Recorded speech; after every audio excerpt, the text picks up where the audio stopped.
หลังเกิดลูกอยากมีน้ำนมเลยเฮ็ดแนวใดเบิ่งแต่ละคอมเมนต์ที่แม่ๆเพิ่นแนะนำกันกินน้ำร้อนอยู่ว่าอาบน้ำร้อนอยู่ว่าคือในคำแนะนำเพิ่นบ่มีการดูดกระตุ้นเต้าเลยมันสิมีน้ำนมเพิ่มได้จังไดจะสิกินยาดีมา108อย่างจะสินวดเต้าจนนมเจ้ามันแห้วจนบ่มีแป้งแข็งๆอยู่ในนมเลยก็ตามแต่ถ้าเจ้าบ่ระบายน้ำนมออกเจ้าบ่ให้ลูกดูดเจ้าบ่ได้ปั๊มอย่างสม่ำเสมอต่อเนื่องทุก2ชั่วโมงน้ำนมจะบ่มีจ้ะจะสิอาบน้ำมื้อหนึงแบบเป็น10 20เทื่อสิกินน้ำมื้อหนึงเป็น10 20ลิตรน้ำนมก็บ่มีจ้ะ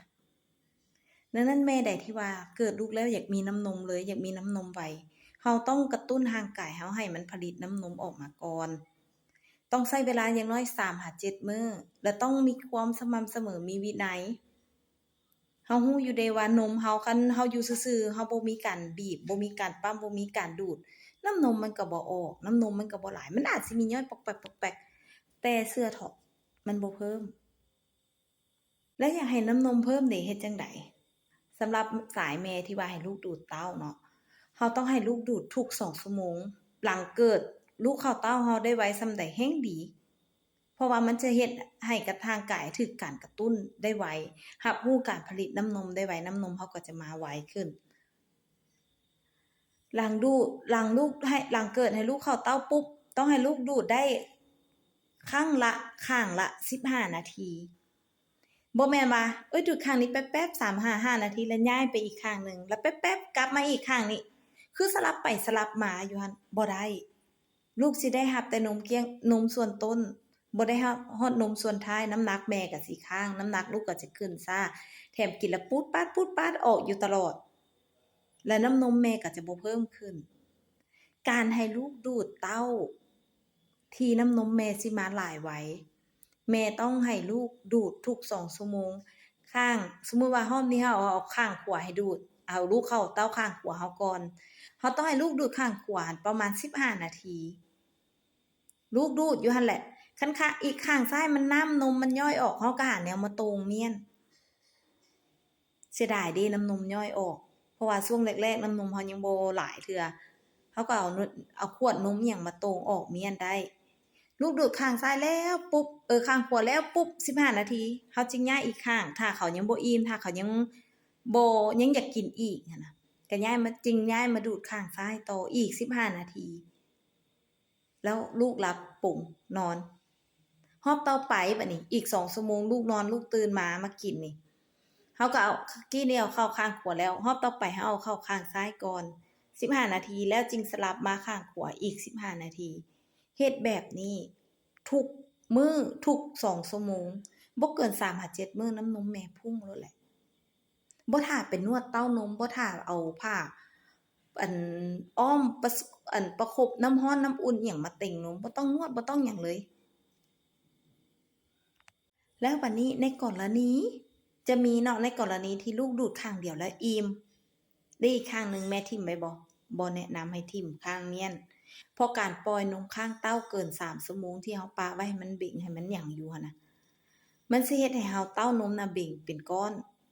เจ็บท้องนมอุดตันพออุดตันหลายๆเทื่อร่างกายจะรับรู้ว่าเบิ่งนี้บ่ต้องการผลิตน้ำนมแล้วมันจะหยุดการผลิตน้ำนมเจ้าสิน้อยถ้าเฮายังอยากมีน้ำนมให้ลูกกินต่อเนื่องถ้าลูกดูดข้างเดียวมันเพียงพอเลยเรารับเราอิ่มแล้วอีกข้างหนึ่งบ่ได้มีการระบายออกเฮาเอาเครื่องปั๊มไฟฟ้าหรือปั๊มมือก็ได้ปั๊มออก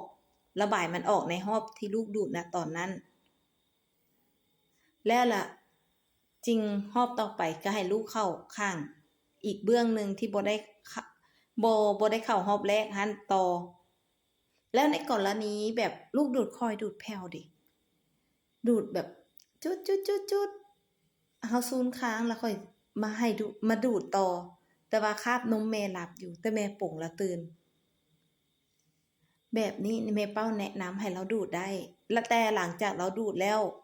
แม่ปั๊มต่ออีก10นาทีใส่เครื่องปั๊มต่ออีก10นาทีเพื่อว่าหยังช่วงแรกเกิดร่างกายเฮายังบ่รับรู้การผลิตน้ำนมเทื่อช่วงเดือน1ทำอิฐนี่น่ะแรกเกิดหาเดือน1ทำอิฐนี่น่ะดังนั้นเฮาต้องกระตุ้นเต้านมให้มันผลิตน้ำนม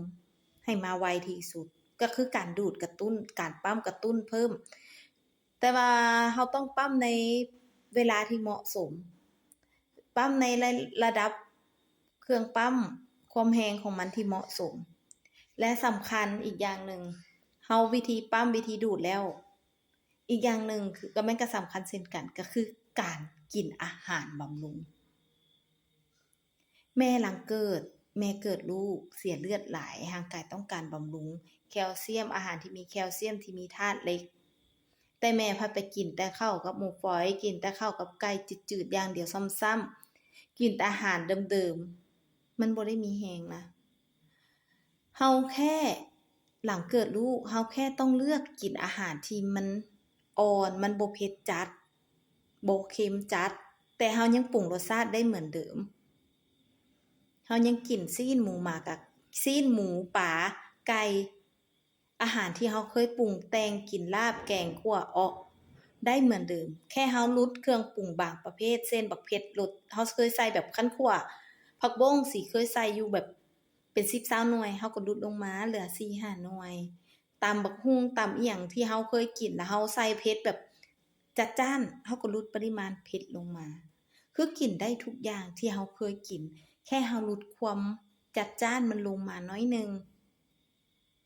เพื่อว่าหยังคันเฮาไปกินเผ็ดหลาย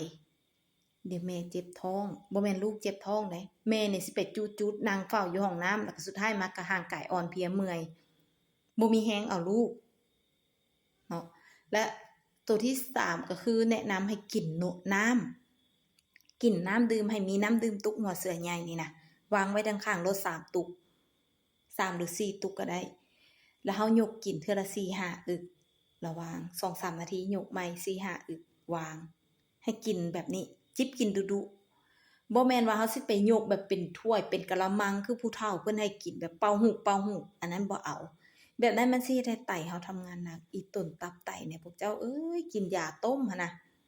คันกรองก็ไข่อยู่คันบ่กรองแล้วมาเป่าหูเศษฝุ่นตะกอนของยาเฮาต้มหั่นอีกรากยาเฮาหั่นอีกมันไปค้างอยู่ในหมักไขหลังหันเจ้าเบิดและกินน้ำต้มหลายเดี๋ยวร่างกายไขหลังทรุดโทรมตามมาสิเฮ็ดจังได๋เห็นบ่ผู้หมอเพิ่นจึงว่ากินยาต้มหลายแล้วมันสิเหลืองสิหยังหั่นน่ะมันบ่ได้เกี่ยวบางทีมันเป็นน้ำตะกอนเป็นน้ำชนิดยาต้มที่เฮากินก็มีบางคนเกิดลูกมาแล้วถ่ายยากบ่ถ่ายแก่นเพราะว่าเจ้าอาจจะไปกินตัวยาที่มันมีฤทธิ์ฝาดพอมันมีฤทธิ์ฝาดมันสิเฮ็ดให้ระบบขับถ่ายเฮามีปัญหาเนาะแม่หลังเกิดควรกินยาที่มีฤทธิ์ร้อนยาสมุนไพรที่มันให้ฤทธิ์ร้อนเช่นแบบคือคันเป็นอาหารมันก็จะเป็นแบบพวกพริกไทยดำบักเผ็ดขิงที่มันออกรสแบบว่าออกฤทธิ์ร้อนให้กับร่างกายเวลาเฮากินเข้าไปแล้วมันสิเพิ่มความร้อนในร่างกายเฮาหั่นน่ะอันนั้นเขาฮ้องว่าฤทธิ์ร้อนบ่แม่นน้ำปะร้อนๆเป่ามาแล้วเป่าฮูกๆอันนั้นบ่แม่นฤทธิ์ร้อนนะอันนั้นฮ้องว่าน้ำร้อนรสชาติของมันมีความร้อนเนาะนี่ถ้าแม่เฮ็ดตามแม่เป้าบอกแนะนำแบบนี้นะ3-7มื้อน้ำนมแม่มาแบบพุ่งปี๊ดโลดแหละส่วนแม่ใดที่ว่ามีปัญหาหลังเกิดบ่แน่ใจหรือบ่เข้าใจคำถามคำตอบตัวใดแม่เป้าทักมาปรึกษาแม่เป้าได้ส่วนตัวเด้อทักที่เพจหรือเฟซแม่เป้าได้เลยหรือคอมเมนต์อยู่ TikTok นี้ได้เลย